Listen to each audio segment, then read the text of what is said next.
Share my mind, and you don't die. Today's teaching is forgiveness to destroy. Forgiveness to destroy has many forms, being a weapon of the world of form. Not all of them are obvious, and some are carefully concealed beneath what seems like charity. Yet, all the forms that it may seem to take have but this single goal. Their purpose is to separate and make what God created equal different. The difference is clear in several forms where the designed comparison cannot be missed, nor is really meant to be. In this group, first, there are the forms in which a better person deigns to stoop to save a baser one from what he truly is. Forgiveness here rests on an attitude of gracious lordliness, so far from love that arrogance could never be dislodged. Who can forgive and yet despise? And who can tell another he is steeped in sin and yet perceive him as the Son of God? Who makes a slave to teach what freedom is? There is no union here, but only grief. This is not really mercy, this is death. Another form, still very like the first if it is understood, does not appear in quite such blatant arrogance. The one who would forgive the other does not claim to be the better. Now he says instead that here is one whose sinfulness he says, since both have been unworthy and deserve the retribution of the wrath of God. This can appear to be a humble thought, and may indeed induce a rivalry in sinfulness and guilt. It is not love for God's creation and the holiness that is his gift forever. Can his son condemn himself and still remember him? Here the goal is to separate from God the son he loves and keep him from his source. This goal is also sought by those who seek the role of martyr at another's hand. Here must the aim be clearly seen, for this may pass as meekness and as charity instead of cruelty. Is it not kind to be accepting of another's spite and not respond except with silence and a gentle smile?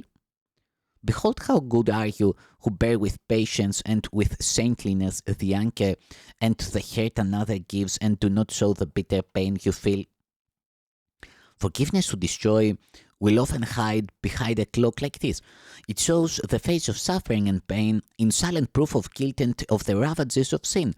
Such is the witness that it offers one who could be Savior, not an enemy.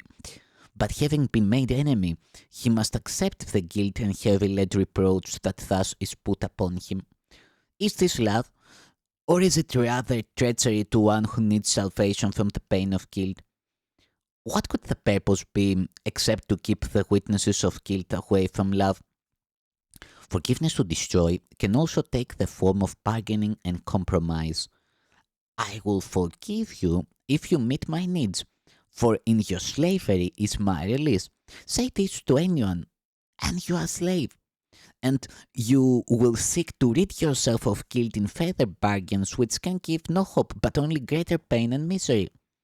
How fearful has forgiveness now become, and how distorted is the end it seeks. Have mercy on yourself who bargains thus. God gives and does not ask for recompense. There is no giving but to give like him. All else is mockery. For who would try to strike a bargain with the Son of God and thank his Father for his holiness? What would you show your brother? Would you try to reinforce his guilt and thus your own? Forgiveness is the means for your escape. How pitiful it is to make of it the means for further slavery and pain. Within the world of opposites, there is a way to use forgiveness for the goal of God and find the peace he offers you. Take nothing else, or you have sought your death and prayed for separation from yourself. Christ is for all because he is in all. It is his face forgiveness lets you see. It is his face in which you see your own. All forms forgiveness takes that does not lead away from anger, condemnation, and comparisons of every kind are death. For that is what their purpose, what their purposes have said. Be not deceived by them, but lay them by as worthless in their tragic offerings. You do not want to stay in slavery. You do not want to be afraid of God. You want to see the sunlight and the glow of heaven shining on the face of earth, redeemed from sin and in the love of God. From here is prayer released along with you. Your wings are free, and prayer will lift you up and bring you home where God would have you be